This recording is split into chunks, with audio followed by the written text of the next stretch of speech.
रात के ठीक 12 बजे थे। गांव के किनारे पर पुरानी हवेली एक बार फिर रोशनी से जगमगा उठी। लोग कहते थे वो हवेली 30 साल से वीरान है, मगर हर 15वीं रात उसकी खिड़की में एक साया दिखाई देता है। अहमद, जो नया नया उस्ताद बनकर गांव आया था, इन कहानियों पर हंसा करता था।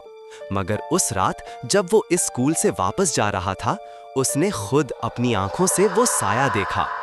ऊपर वाली खिड़की में एक औरत खड़ी थी, सफेद लिबास में, बाल खुले हुए और आंखें सीधी अहमद पर जमी हुई थीं। अहमद के कदम रुक गए। फिर उसने हिम्मत की और बोला, बस आज सच सामने आ ही जाएगा।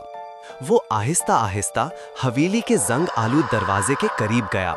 दरवाजा छुआ ही था कि अंदर से एक सरगोशी उभरी, वापस जाओ।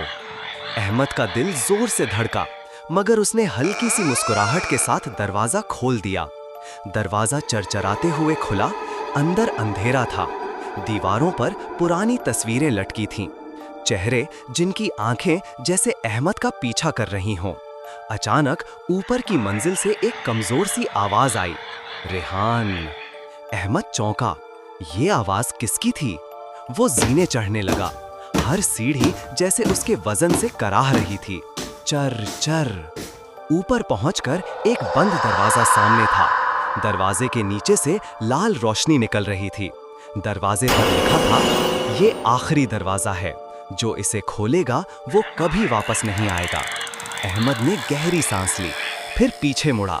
कोई नहीं था। दोबारा पलटा तो दरवाजा आधा खुल चुका था। एक ठंडी हवा का झोंका आया। लाल रोशनी बुझ गई। अहमद ने दरवाजा पूरा खोल दिया।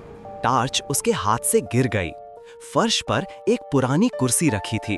कुर्सी पर एक औरत का ढांचा बैठा था, बाल खुले, सफेद लिबास, और सामने दीवार पर खून से लिखा था, मैं इंतजार करती रही। अचानक वो ढांचा हिला, धीरे से अपना चेहरा उठाया।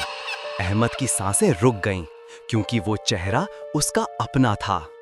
सुबह जब गांव वाले पहुंचे, दरवाजा बंद था। अंदर खामोशी। बस दीवार पर एक नई तस्वीर लगी थी, जिसमें अहमद और वो औरत साथ खड़े मुस्कुरा रहे थे।